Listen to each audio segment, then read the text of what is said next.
I thought the worst betrayal was my son tricking me into signing away my house while I was groggy in a hospital bed. But then the sheriff brought foreclosure papers with my name still on them, and my granddaughter looked me in the eye and said, "You gave this up for us, Grandpa." That was when I realized, my own family had stolen my home, my name, and even the truth about me. Before we dive deeper, don't forget to subscribe and drop a comment letting us know where you're tuning in from. My name is Harold Whitman. I am 74 years old, a retired machinist who spent 40 years at the same steel plant. My hands built half the engines that still power this town's mills, though arthritis has bent them into claws now. I was married to Helen for 51 years, and when cancer took her, the silence of the house nearly broke me. But I wasn't bitter. I kept busy. I planted her favorite roses each spring, still sent birthday cards to the neighbors' kids, still fixed lawnmowers and snowblowers for half the street when their engine sputtered. I had a pension, savings, and the pride of knowing I'd never owed a man a dime I couldn't pay back. I raised my son, David, in this very house. Taught him how to throw a baseball in the yard, taught him how to change his first tire in the driveway. And when Emily, my granddaughter, was born, I thought I'd been handed a second chance at joy. I bought her first tricycle, took her to Sunday fairs, slipped her candy when her parents weren't looking. I wasn't rich, but I was steady. A man who kept his word. A man people trusted. That's what makes what came next so unbearable. Because when betrayal comes from a stranger, you can grit your teeth and move on. But when it comes from the very family you built your life around, the ones you sacrificed for, it doesn't just wound. It rewrites every memory you thought was safe. It was a Tuesday morning when the knock came. Not a friendly tap, not the rhythm of a neighbor asking for help with a leaky faucet, but a firm, official pounding that rattled the stained glass panel Helen had picked out for the door. I wiped my hands on a dish towel, heart already uneasy. Nobody knocks like that unless they bring trouble. When I opened the door, there stood a sheriff's deputy in a brown uniform, hat tucked under one arm, a manila envelope in his hand. He looked too young for the weight he carried in his eyes. His badge caught the light, but all I really saw was the thick packet of papers pressed flat against his chest. "Mr. Whitman?" he asked. "Yes," I said, though my throat was dry. He offered the envelope. "I'm afraid I need you to accept service of foreclosure documents. This property is scheduled for auction in 60 days. For a moment, I didn't move. The words didn't even make sense. Auction. Foreclosure. That was language for other people, the careless, the unlucky, the ones who fell behind on payments. Not me. Not this house. This must be a mistake, I managed, finally taking the packet. My hands trembled, but I told myself it was just age. The paper was heavier than it should have been. The seal sliced clean when I opened it, and inside, pages upon pages of legal text, bold letters spelling out notice, default, collateral. Collateral. My eyes snagged on a line halfway down the second page, borrower, David Whitman. Cosigner, Harold Whitman. I felt my chest seize. Cosigner? I had never co-signed anything. Not since helping David with a small car loan back in '92. He'd promised that would be the last time. But there it was, my signature. Slanted, shaky, unmistakably mine. I could almost feel the hospital sheets under me again, smell the disinfectant in the air. The insurance forms David had slid in front of me that day came flooding back. He had leaned over me, voice warm, reassuring, "Just routine stuff, Dad. Sign here. And here. My God. I hadn't signed insurance forms. I had signed away the house Helen and I built together, the roof under which every Christmas morning and birthday candle had burned. The place where her laughter still lingered in the walls. The deputy's voice broke through the roaring in my ears. Mr. Whitman. Do you understand? Understand? I understood too well. My son had hollowed me out while I lay half-drugged in a hospital bed, trusted him more than the nurses, believed him like I had believed every bedtime story he begged for as a boy. I forced myself to nod. Yes. I understand. But inside, my thoughts twisted like barbed wire. How could David? After everything? The down payment I'd scraped together to put him through college. The tools I'd bought him when he swore he'd start his own business. The endless forgiveness for debts he promised to repay. And now this, using my home, my sanctuary, as a pawn for his schemes.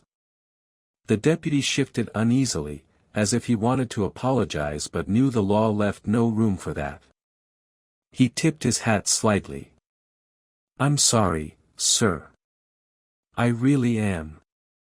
When the door shut behind him, I sank into Helen's old rocking chair, the papers heavy in my lap. The clock ticked in the hallway, each swing of the pendulum another reminder that time was running out. The house felt different already, no longer mine, just a shell waiting for strangers to strip it bare. And in the silence, one thought rose louder than the rest. David didn't just steal my house.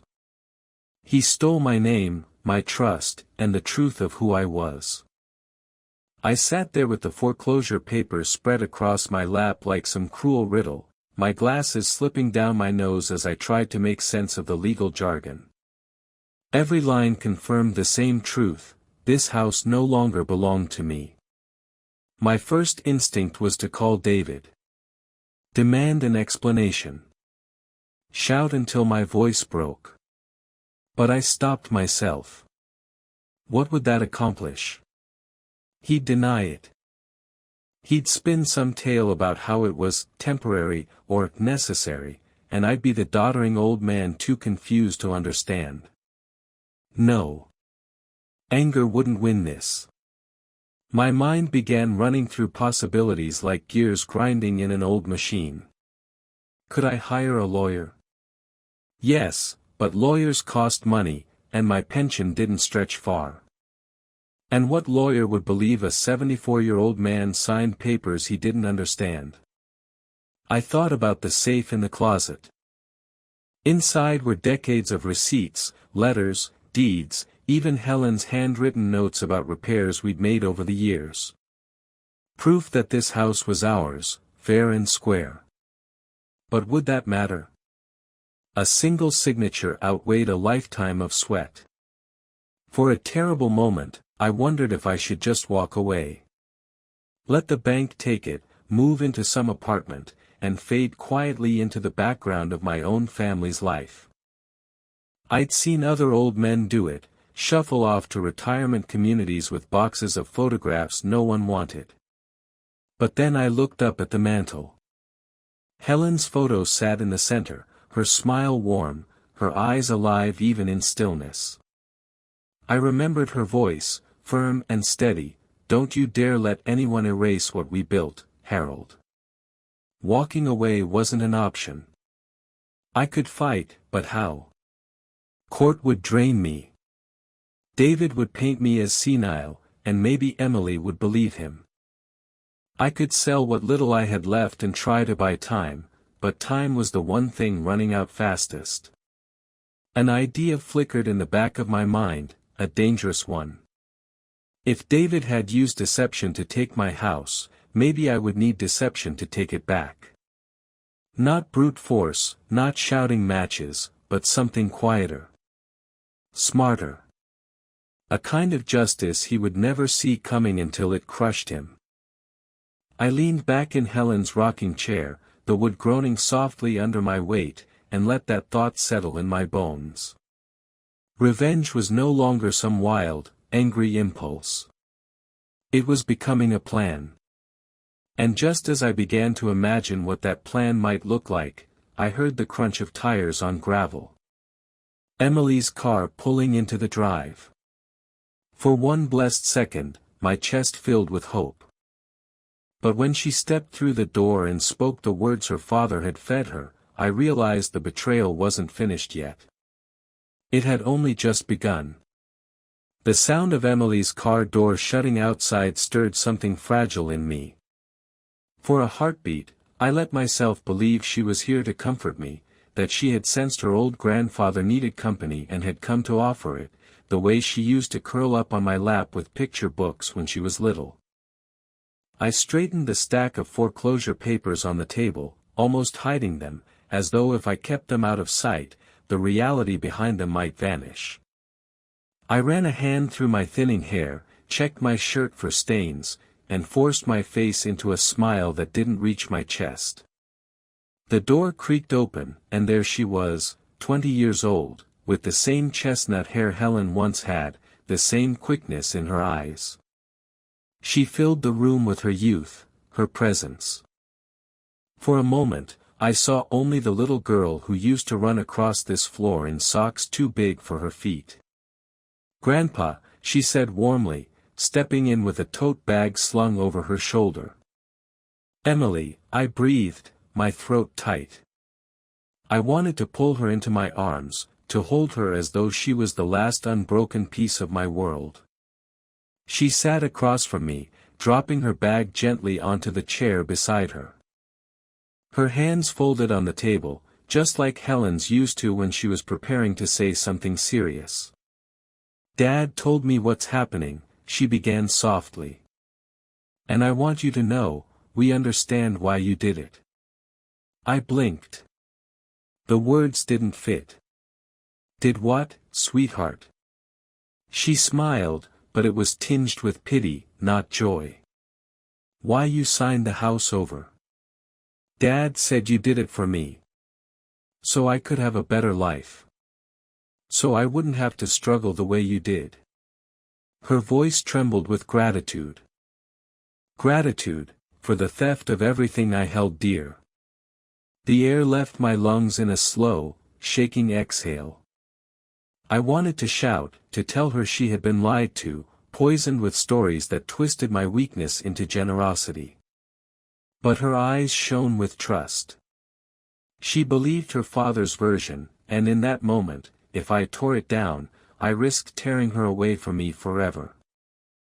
I studied her face, the freckles across her nose, the determined tilt of her chin, the faint scar from when she fell off her bike at 8 and I carried her home in my arms. All those years, all that love, and now she sat across from me thinking I had willingly given away the house her grandmother and I had built nail by nail. "Grandpa," she said, reaching across the table, her hand covering mine. "You're the most selfless man I know. Dad says you've given everything for family. I want you to know how much I love you for that." The touch of her hand should have warmed me. Instead, it broke me. Because what she saw as selflessness was theft. What she thought was sacrifice was betrayal. And the man who had stolen my home had also stolen the truth of me in her eyes. I swallowed hard, forcing the bitterness back down where it couldn't touch her. "I love you too, Emily," I whispered, my voice hoarse. She smiled, relieved, as though my words confirmed her version of the story. She had no idea that every syllable I spoke tasted like ashes. When she left an hour later, waving goodbye from the driveway, I stood at the window until her car disappeared. My reflection in the glass looked older than it ever had, hollow, weary, stripped of dignity. That night, alone in the quiet of the house, I realized the cruelest wound of all wasn't losing the home. It was losing the truth in my granddaughter's heart. And if I wanted to reclaim it, I would need a plan far more dangerous, far more cunning, than I had ever imagined. That night, I couldn't sleep. I sat in Helen's old rocking chair, the one that had carried her through long evenings of reading, and let the silence press in. Every creak of the house felt like a reminder, this place is no longer yours. The papers on the table glared at me like a sentence already passed. But it wasn't the bank or the sheriff that haunted me most. It was Emily's voice, soft and grateful, thanking me for a sacrifice I had never made. I replayed it over and over. The way her hand rested on mine, the way her eyes sparkled with trust. And each time, the knife turned deeper. My son had stolen not just my house but the story of my life, rewriting me from a man betrayed into a man who had given everything willingly. Emily believed that version, because she trusted her father. She trusted me too, but in a different way, like a child trusts that bedtime stories are true. That trust was fragile, and I couldn't shatter it with anger. If I confronted David head-on, she would only see the bitter old man her father warned her about. I'd lose her completely. So I thought about Helen. What would she want me to do? She had always been the heart of this house, the one who taught me patience when I wanted to act on fury. Justice is stronger when it waits, she used to say. My fists unclenched slowly. The urge to storm to David's house, to demand answers, to scream until my throat was raw, it drained out of me like water through a sieve. In its place grew something colder. A determination that felt almost foreign. I stood and walked through each room of the house. The kitchen where Helen burned her first attempt at lemon pie. The hallway where Emily once lined up her dolls for a parade. The living room where David, as a boy, had sprawled on the rug with comic books while I fixed a leaky radiator. Every corner whispered, "You cannot let this end here." By the time dawn seeped through the curtains, I knew one thing with absolute clarity, I couldn't fight with rage. I had to fight with silence, with patience, with something David would never see coming. The decisions ahead weren't about lawyers or banks. They were about legacy, memory, and truth. If I lost the house, I'd lose Helen all over again. If I lost Emily's trust, I'd lose the last piece of myself that still believed in love. So my next steps had to be careful. Painful. Sacrificial. The kind of steps only a man with nothing left to lose could take. And as the sun rose, casting its first pale light across Helen's roses outside, I swore to myself, David may have taken my home, but I would not let him take my story. By the third day, the silence in the house had grown unbearable. Every tick of the clock mocked me, every photograph of Helen seemed to ask the same question, "What are you going to do, Harold?" I found myself leafing through an old photo album one evening, the kind with yellowed pages and plastic sleeves curling at the edges. My fingers paused on a picture from 1967, me and Walter Harris, side by side in our high school shop class, both grinning like fools with sawdust in our hair. Walter. My best friend back then. He'd gone into carpentry, I remembered, opened a small workshop on the edge of town. I hadn't seen him in years, not since Helen's funeral, when grief made me turn inward and push everyone away. The next morning, I dug out the old address book Helen used to keep in the kitchen drawer. Her neat handwriting pointed me right to his number. My hand trembled as I dialed, unsure if he'd even remember me. But when his voice answered, warm and steady, it felt like a rope thrown to a drowning man. "Harold Whitman," he said after a pause. "Well, I'll be damned. Thought you'd forgotten about us old shop rats." We talked for nearly an hour. About the plant we both used to curse and now somehow missed. About Helen. About the years we'd both let slip by without a call. He didn't press me for details, didn't ask why I'd suddenly reached out. He just said, "Come by the shop tomorrow. Bring your hands. I've got more wood than sense these days." The following afternoon, I stepped into his workshop. The scent of cedar and varnish hit me like a memory made solid. Tools hung on pegboards. A half-finished rocking chair stood in the corner. My hands itched. Walter handed me a block plane, the metal cool and familiar in my grip. "Think you remember how to use one of these?" he asked with a grin. I did. The first shaving of wood curled away under the blade, smooth and fragrant, and for the first time in weeks, my chest loosened. The rhythm, the focus, the quiet patience of the craft, it felt like breathing again. Day after day, I went back. Not for pay, not for anyone but myself. Walter and I would sand, cut, plane, and in between we'd talk. About life. About regret. About what men do when the world they built starts crumbling around them. I didn't tell him everything. Not yet. But in the scrape of the plane and the thud of the mallet, I began to think clearer. Revenge wasn't a rush of anger anymore. It was a steady process, like shaping a piece of stubborn oak. You couldn't force it. You had to work it slowly, patiently, until the shape you wanted revealed itself. Each night, I came home with sawdust in my hair and ideas sharpening in my mind. Plans whispered themselves to me as I drifted off to sleep, ways to reclaim my story, to turn David's lies against him, to show Emily the truth without breaking her heart. The workshop gave me back more than a hobby. It gave me patience. And patience, I realized, would be my sharpest tool. The weeks with Walter steadied me.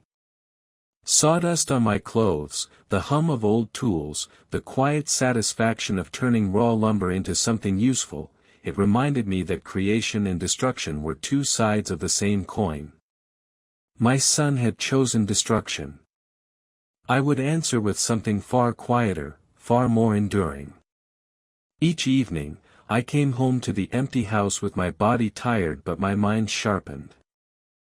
I began to notice details I had overlooked before. Old files in the desk drawer. Copies of every tax return. Receipts from decades of home repairs. A neat folder where Helen had stored letters from Emily, her childish handwriting preserved in crayon and pencil. The house itself was proof of me. Proof of us. I spread the documents across the dining table like puzzle pieces. Not legal ammunition, I had no faith in courts anymore, but something better, a map of memory. Evidence of who I was, and who David had chosen to betray.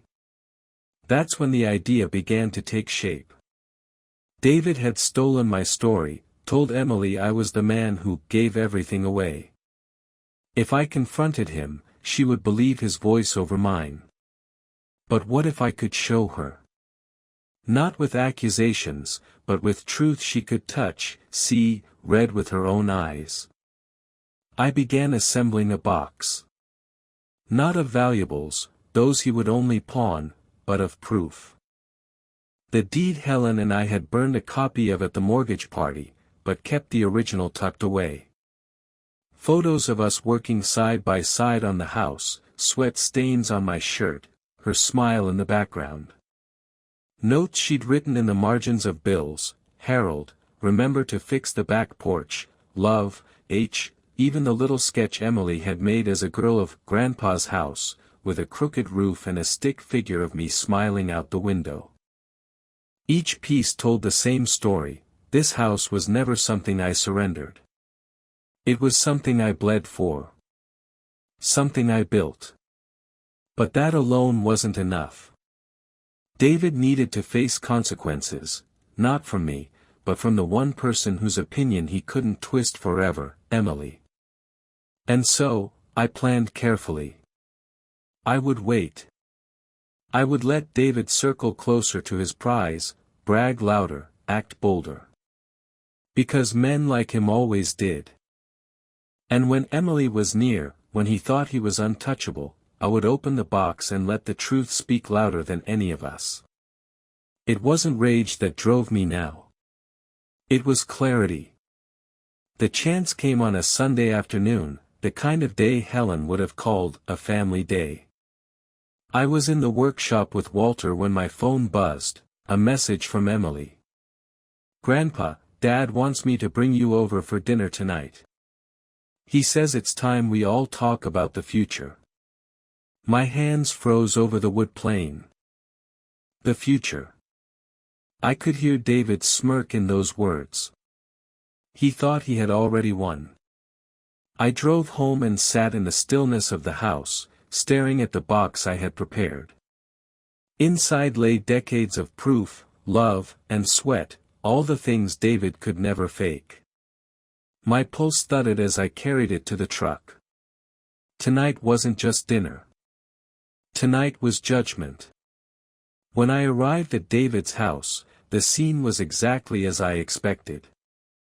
Emily opened the door, relief in her eyes when she saw me. She hugged me tight, and I held on longer than I should have, inhaling the faint scent of her shampoo, as if storing it for later. The dining table was set too neatly, wine glasses gleaming under the chandelier. David sat at the head, a glass already in hand, his smile slick and practiced. "Dad," he said smoothly, "I'm glad you came. We were just telling Emily how generous you've been. Signing the house over so she'll be secure when she starts her life, well, it's the kind of sacrifice only a father could make." Emily nodded, her hand resting on his shoulder. "He's right, Grandpa. I don't know how to thank you." For a long moment, I said nothing. I let the silence stretch until even David's smirk faltered. Then I set the box on the table with a dull thud. "What's that?" he asked, a flicker of unease in his eyes. "My story," I said. My voice was steady, calm, the kind of calm Helen always used when she was about to say something final. I slid the lid off. One by one, I laid out the pieces. The old deed. The photos of me and Helen hammering boards in the early years. Her notes about fixing the porch. Emily's childish drawing labeled Grandpa's house. "This," I said, my voice low but clear, "is what I built. What your grandmother and I paid for with every long night and every sacrifice. I never gave it away. I never signed it for you. You took it from me while I was lying in a hospital bed, and then you twisted the story into something else." Emily's eyes widened. She reached out for the photo of her drawing, tracing the lines with her finger.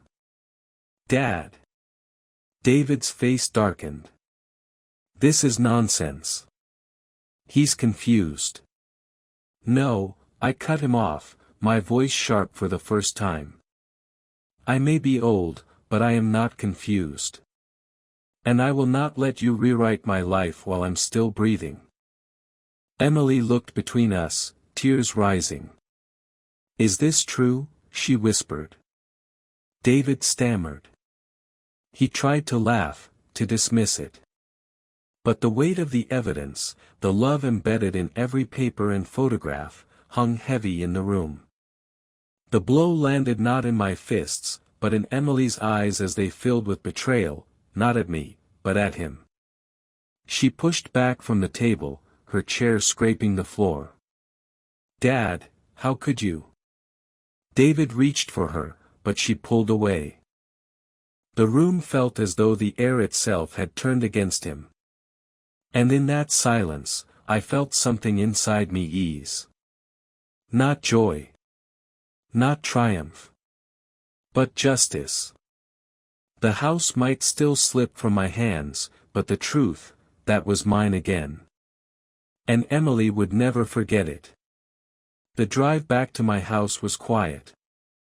The streets blurred under the headlights, but my mind replayed the dinner like a film on loop, Emily's face crumbling, David's words choking in his throat, the way the box of proof had turned the tide without me raising my voice.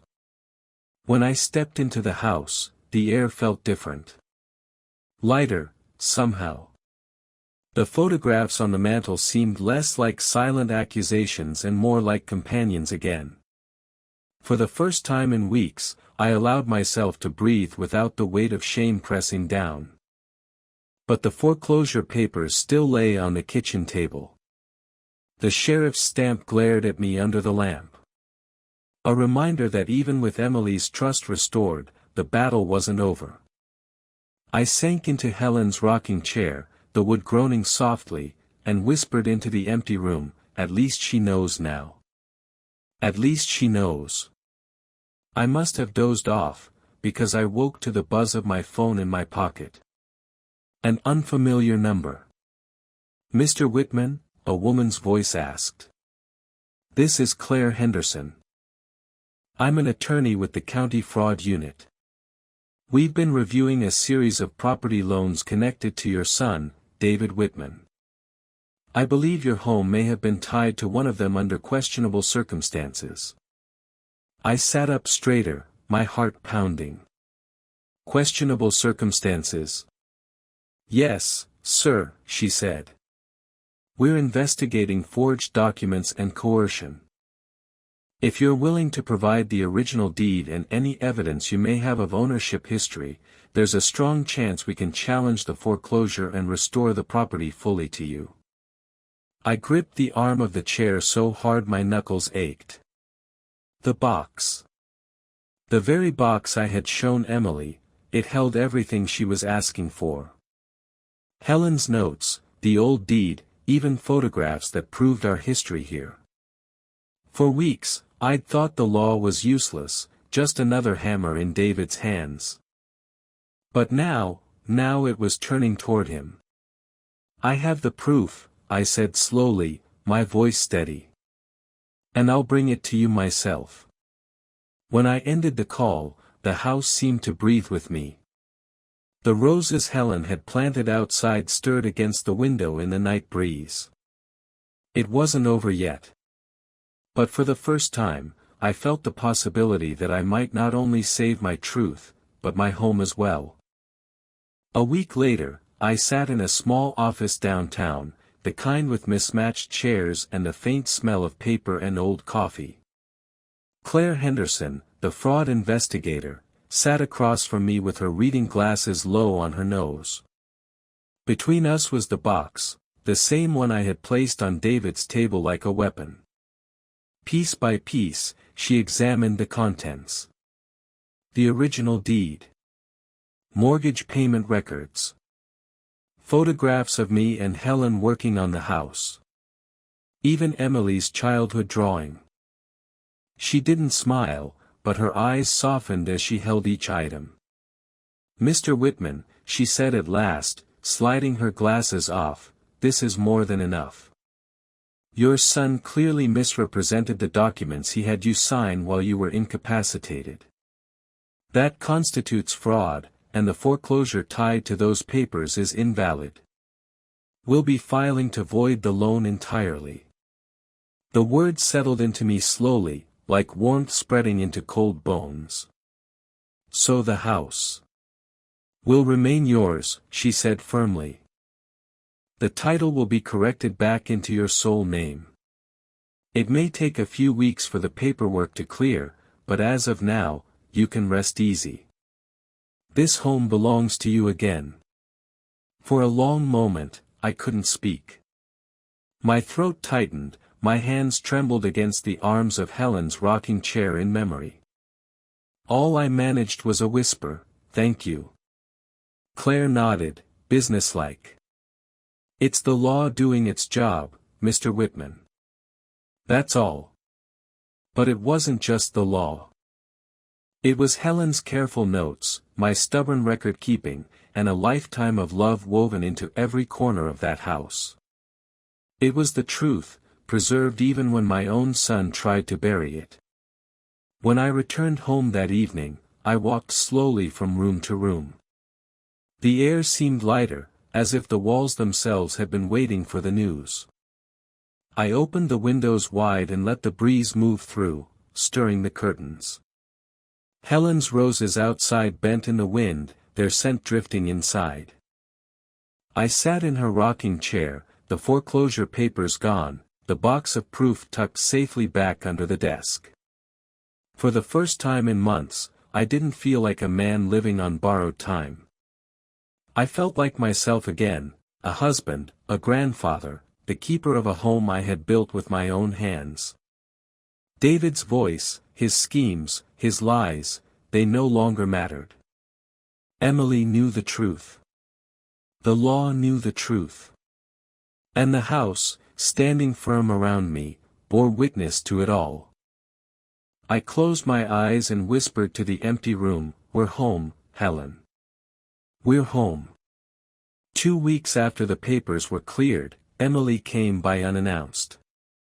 I heard the crunch of her tires on the gravel before I saw her face in the window. For a moment, I worried, had David gotten to her again? Had he twisted something new?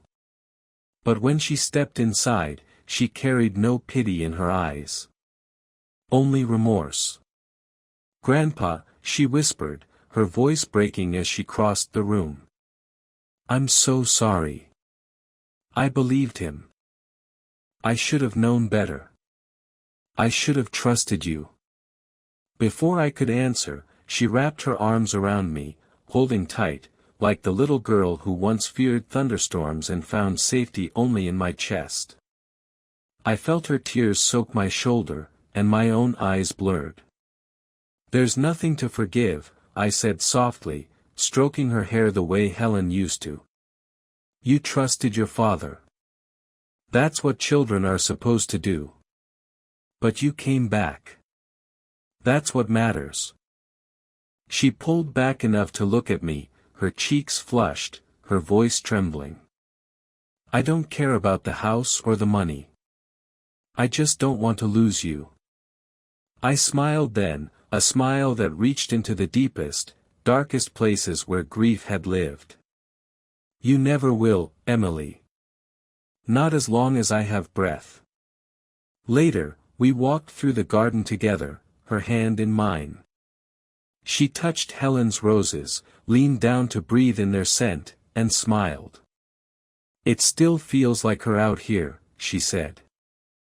"It always will," I replied. As the sun dipped low, we sat on the porch, watching light scatter across the yard. She told me about school, about friends, about the dreams she hadn't dared to share with anyone else. I listened, truly listened, and for the first time in a long while, I felt not just like a man defending his past, but like a grandfather guiding the future. When she finally hugged me goodbye, she whispered, "This place feels like home again." I stood on the porch long after her car disappeared down the road, the evening breeze carrying the scent of roses and the sound of crickets. And I said it once more, not to the empty air this time, but to both Helen and Emily, wherever they were in that moment, one in memory, one in the world before me. We're home. Hello everyone, and thank you for watching. I truly hope you enjoyed listening to this story as much as I enjoyed creating it. If you did, please consider liking the video and subscribing to the channel to help support the creation of more stories like this. Have a great day or evening.